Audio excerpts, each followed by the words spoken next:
Braum is perhaps the most underrated champion in the entire game.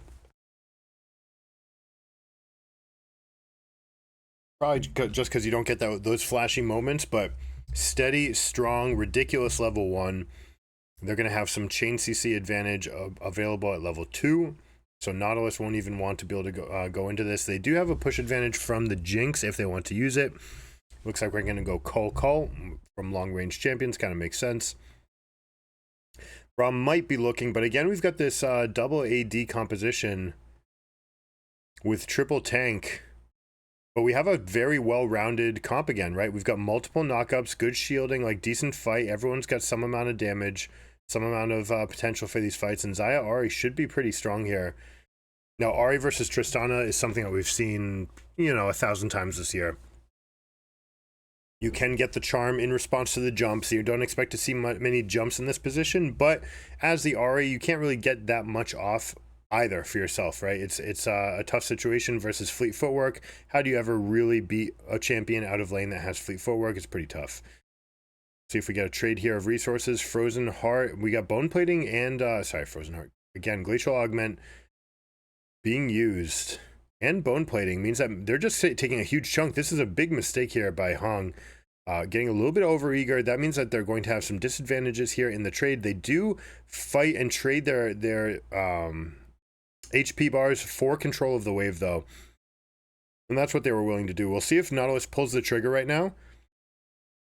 Sometimes you'll see that happen right as you're about to hit that second minion. Be like, hey, let's take the fight. But trading resources for resources, right? Trading a little bit of HP, making sure that you hit level 2. You'll get that HP back, plus you'll have a level 2 carry. And then once you get the crowd control there, you'll be strong. Plus you get the extra shield, which gets your HP back. So Nautilus, one of the best champions in the entire game at pushing that situation, and then Jinx being paired with them to get that push advantage. Top lane, we get another Cassante, we get another Gragas.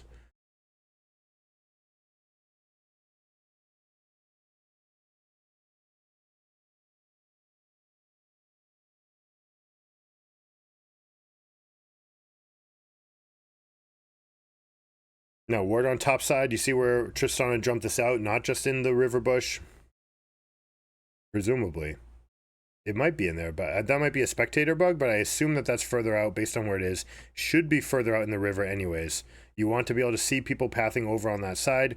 As a Wukong, you want to use information of wards like this. If you're studying your opponents and you see that they're capable, willing of putting wards out there, then you just want to jump over the wall on the backside, because you do see that it is a little bit threatened. Tristana went as shallow as possible. So we're talking about this ward right here. You can path back here and get behind the Tristana is a very reasonable thing that you can look to do in these spots.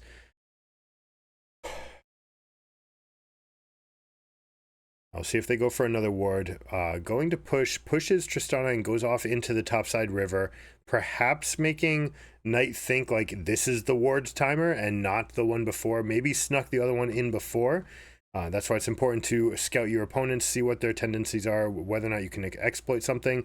If Tristana was saying, hey, like I snuck this other ward out, now I'm going to push and visibly walk into the river, that can throw off your ward timers when you think that they might have them. And in this case right now, going in at 4 minutes, you might get the call from Knight, like, hey, I think they dropped a ward over here. And that can buy you an extra moment as a especially mid laner to not get ganked on that side of the map. But now not going to be worried about it anyways with Sejuani being nearby. We know that Wukong's on the second path. Basically everyone's going to be on their second path here.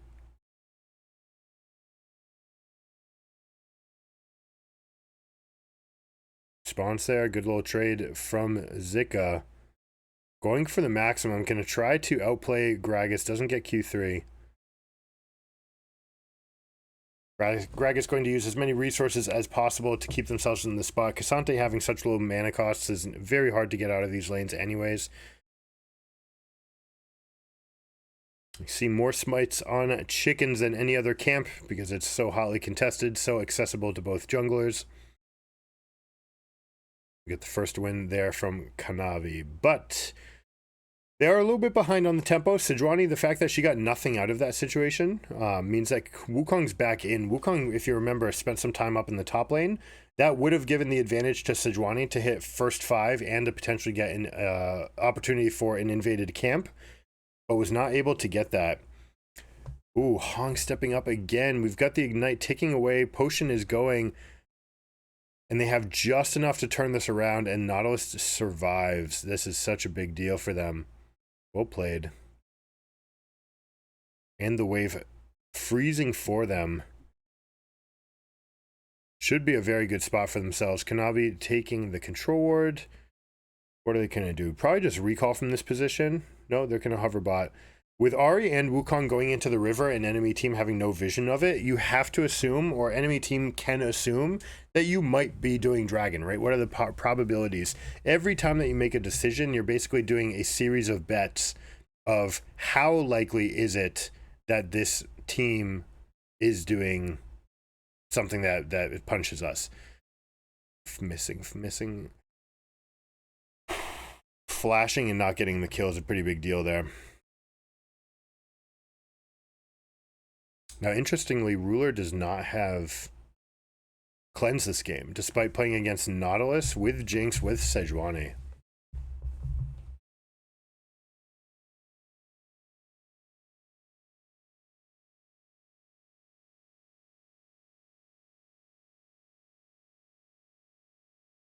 We have Prio here from bot lane. Tristana's going to come straight over. They get the fast engage, dash into dash to get the knock up. If they secure this kill quickly, then they're in a really good spot. This is a fantastic spot for Ahri, chasing into these positions. Hopefully missing 8 up one of those traps. I know someone did. Let's see what they do. Ooh, okay, so they're going for maximum amount of pressure right away here. Herald's up in 16 seconds. I would have liked to see them hold on to that position a little bit longer. That wave was coming in. They could have denied significant resource allocation. Now, I wonder here if Zika thought that they were getting all the way over the wall. Was unable to get it. Both ultimates going down, and the wave being kind of stuck here means that Zika's going to have to threaten themselves to get this wave pushed out. This is really awkward timing, right? Because JDG just got Prio in mid, and they just pushed up everywhere. So they're able to get this Herald Prio. If you go for that ult for ult trade while enemy team is on your side of the map, that's potentially a big problem. Ends up getting out unscathed. Jinx is going to be left alone in the bot wave. We'll see if Xayah goes over to match or whether or not they go over. It looks like they've already got the inside track on Herald, and they're happy with where that's at. So Xayah's going to go match bottom. You could go in response here. You could say, all right, that's fine with Jinx down here. I'm going to bring Xayah over and make sure that we win this Herald and then use it right away. One of the things that I'd like to see these teams improve on is making sure that the Herald, the Eye of the Herald, actually goes into the hands of the carry, which is something that they very rarely do. Like, I understand getting the jungler over there. You do want them to get the kill. That's great.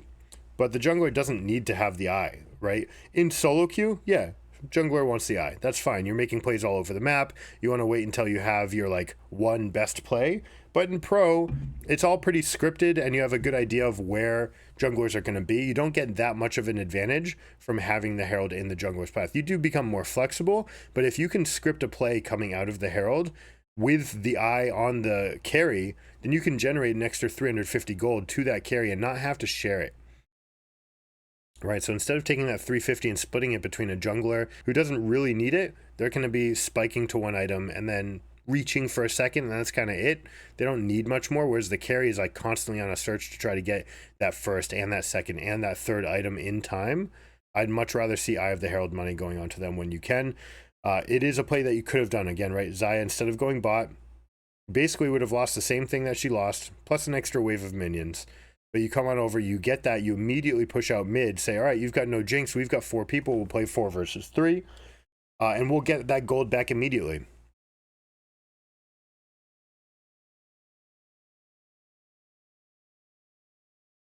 Ooh. Actually kind of surprised that Knight didn't try to get a charm there in response to the bomb popping. It's pretty, you know, it's predictable, but it's something that the risk reward, the risk is so low. So what if your charm's down? But like if you hit it, the reward is incredibly high, right? Getting the aggro right as the turret. Right as the turret's getting aggro on Tristana, saying, okay, yeah, come into turret range, like that would be fantastic.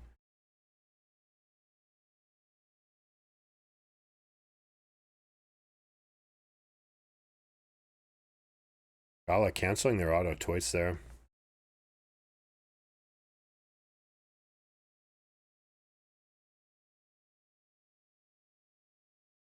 Uh-oh, 369 whiffing the E means that K'Sante is going to be able to take this all out, going with everything, putting all the resources into this, should be able to get a solo kill for themselves. The question is whether or not they can get the kill before the dash comes up.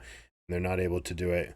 So Gragas able to get out despite the huge misplay. Gragas missing E is similar to Urgot missing E, right? When you hit it, it's good, and when Urgot hits E, like that's often the difference between winning and losing the fight. You win if you hit, you lose if you miss. That's one of those cases where Gragas gets in, you don't get the knock up. Maybe we could have got a little bit more upfront damage from Zika before going for that. But they get plenty good trade for themselves. But now look at the situation. We've got Gragas is just super happy with all the extra stats and having that passive available to themselves. These guys are dancing on the rope right now, trying with every spell, trying to get the maximum from their opponent. But yeah, like I was saying, Gragas every 12 seconds going to be able to use that passive to heal up. Happy. As long as that all out doesn't get you killed, it's a win.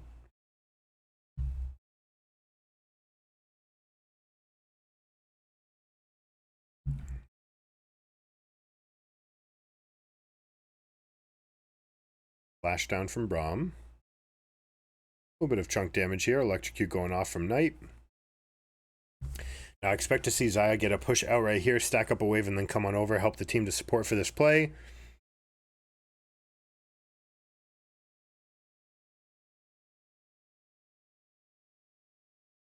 Here she comes. They're coming on over, securing at least the minimal. They're getting up to the beach. Really hate that control word done by Hong. There was no way you were ever going to be able to protect that. K'Sante was on a known timer. But you see that K'Sante is coming down now. Has teleport available. Gragas is coming down as well. So it's all about this early dragon. They want, both teams seem to think that they've got the advantage here. Love the control ward placement here. The eye will spot it. That won't stop them from being able to hide in that position. But now that it's spotted, they don't mind teleporting into it. Tristana takes the late back and comes in. So they're going to look to fight this because she's got that item spike. So let's see. Big fight. Gragas is able to split the team up. Double AD carries doing the maximum that they can, but it's just not going to compare to spells in the early game. This is Ahri's kind of fight, and she approves it. Knight taking it down.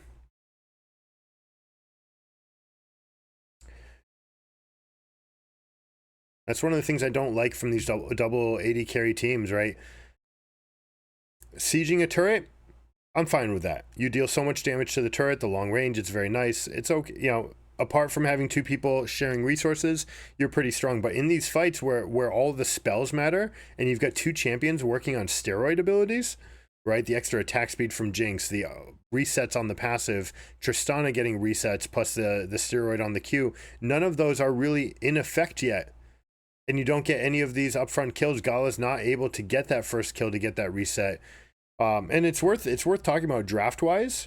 Jinx with this team, you don't have someone to get that blow up. You know, how are you isolating the fight? You could do it with Nautilus, maybe with a K'Sante all out, but it's going to be kind of tough to find that first window, right? Gragas naturally tanky. Wukong can go into decoy. Braum can put up the shield. They may have a very tough time finding themselves a window to even find those resets.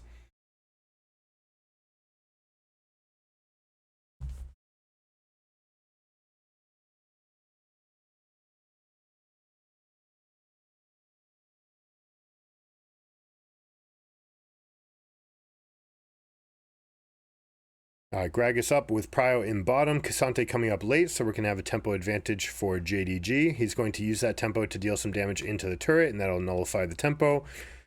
Mid Prio is even. We've got 3 versus 2, so they should be okay. Wukong's taking a moment to come get Gromp, so if this turns into nothing, then it's going to be advantage Wukong.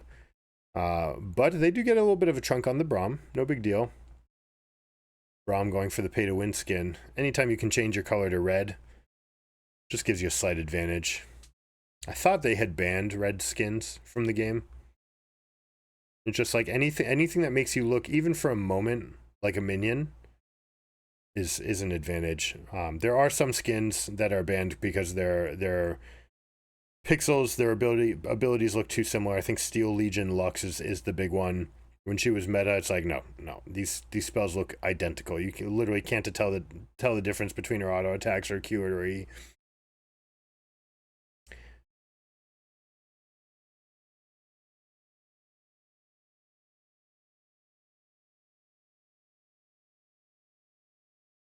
Tarzan showing good jungling mechanics.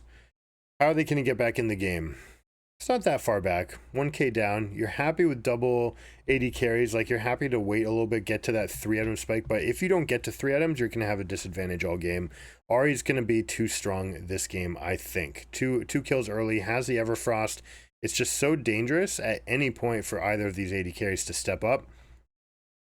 Now, looking across the map with the mid turret gone and the fact that they haven't gotten anything else for themselves, there's really no compensation to be spoken of, right? They've got a little bit right here on getting this next turret down, but they're trading a significant chunk from mid lane for it.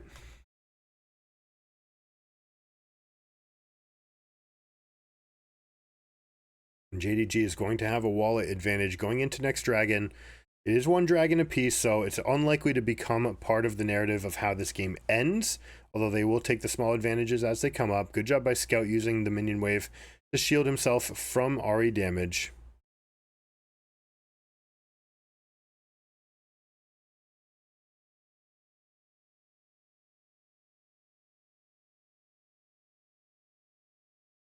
We've seen more double carry compositions this season than basically ever before. Oh, look at that combination, almost getting there. Likely because of how good Kraken Slayer is, honestly, in this iteration now. It's just so easy to get these huge chunks. They're stronger on one item. The problem is that it doesn't scale as well. And in general, they've taken away so much of the heavy, like, guaranteed endgame winning scaling from these champions. The Zeres of the world, Aphelios as well. Infinity Edge just being kind of garbage. As a mythic item, like, just getting damage, it doesn't do enough. You need so much more. It's less damage than Kraken Slayer. And so these builds kind of end up in this position where, you know, how do we actually maximize all the damage coming out? And that can be a little bit of a challenge for them. Was that a misclick from Tarzan? I think it was. That was probably a misclick, forcing him to use the ultimate, which means that Scout's going to have to bite it. Tremendous blunder here from LNG. And there's no real answer. If they had already been on Dragon, I'd be okay with this. The overstay on top, being like, hey, you know, I'm going to push up a little bit longer on top. But really, they're just giving it up for free. They don't have enough tempo to go over there. Gala's not big enough on just Zeal and Kraken Slayer to get the Dragon done. And so they're going to end up biting this turret and biting Dragon. The Ahri Wukong are saying, hey, all right, fine. You're not actually going to Dragon. That's fine. I'll take this top turret. And by the time now that we're actually recalling, you actually might be too late. Braum and Xayah have enough defensive pressure. Now, they may opt to just give this, and they should. I'm glad they did. Ahri could have moved over and not shopped, but probably just wants to get this Horizon focus in first. And that's what she does. Saying, all right, this dragon's inconsequential. We've got a 3k gold lead. I'd rather consolidate my wallet and actually get this advantage, turn it into something real and use tempo. The dragon is kind of, you know, fake news, right? It doesn't actually do that much for you if you're not getting 4 of them. And even when you get 4, that's not the be all and end all. Usually it's just winning teams tend to get 4, and that's why Dragon Soul has such a high win rate. But we do catch Kanavi over hunting, getting the Krug for himself and the dragon, thinking that he's got enough time. So this may come down to this Baron fight. Now, how many resources are down? We have 4 ultimates down, which means that JDG may feel strong here. We get a good pop. Cassante jumping into the middle of the fight. That's absolutely massive. But here comes the Ahri. This is definitely the point of the fight where she can shine. The question is, are they too far behind? This should be enough to dissuade any Baron plays. But they're probably stronger than they realize in this fight. Gragas still very, very healthy. Wukong coming back up. Ari's totally happy to just let this wash and come back. Strongest player in the game here on 2 completed items with some other components and pieces. There we go. That's a mistake. Decoying right there. Using the decoy means you've got no way to get over this wall. And they don't realize that Sejuani's able to get this angle. So they use the ultimates. They're able to kill the Wukong and come over. So good defense here. You're willing to sacrifice a body to prevent the Baron. 2 would be a lot, but 2 is usually the break-even point. And sometimes when you give up 2, if you're not getting enough chunks, you end up giving up the Baron anyways. So decently well played. 1 death here. Come on over. Kite. Reset. We're fine. It's okay. We'll take the minimum out off of this and be able to reset, get Wukong back onto the map. So good job by JDG surviving that after the mistake from Kanavi.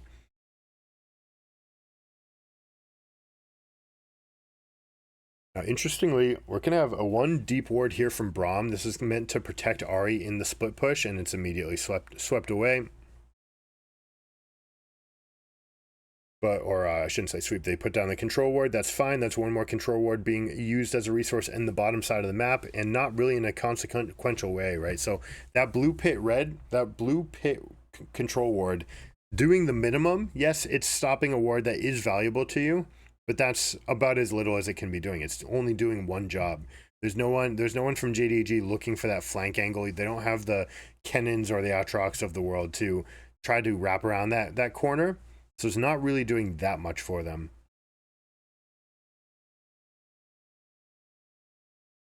And that said, they also got the shallow one, right? This shallow beach ward is already out there. So Ari's feeling pretty strong going out here. Has 2 items working on the 3rd. Might turn this into Horizon Focus. Against triple tank, I expect it to be Horizon Focus because it's all about just skipping the tank line and getting onto the carries, dealing the maximum to them. So we should see something like Horizon Focus into Abyssal, but we could see Rabadons. Also worth noting that there's a Dark Seal here on 7 stacks. Probably not going to turn into a Magi's, but could. That is one of the best ways to spend money in the entire game in the short term.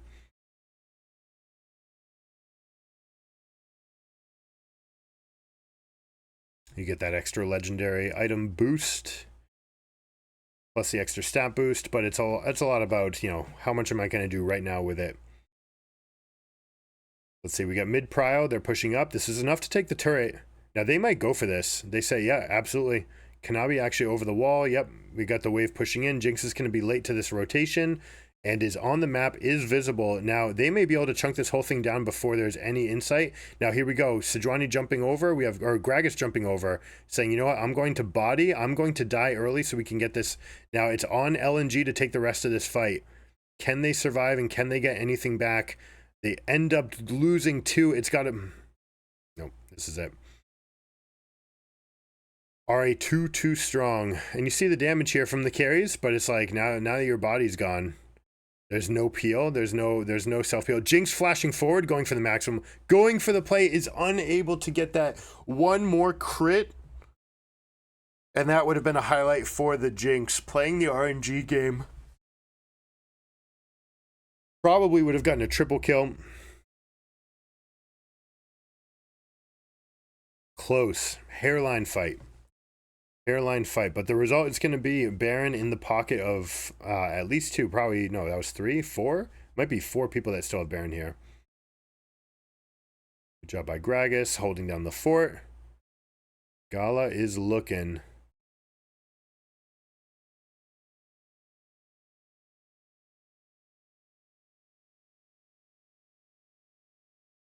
Now, Zika actually kind of doing a favor for them, moving Braum that far. Yes, like he's trying to get his kill, but Braum's still like, okay, yeah, it means I didn't die in the splash damage right here. Able to get cooldowns back up. Heal down from Ruler. They're using the maximum. This damage, man, it is so close. Oh, that's game. They're going for everything on the defense. Not waiting for consolidation means this game's going to end right now on this Baron. I don't mind throwing your punch, especially when you're in this checkmate position, right? They've got Baron, they've got the wallet. They've got the position to completely lock this game down. So you throw your punch, you go for the haymaker, you say, all right, maybe I'm losing on the cards. If this fight goes 15 rounds, I lose. I can't win. But if I can get a knockout, that's how I can survive.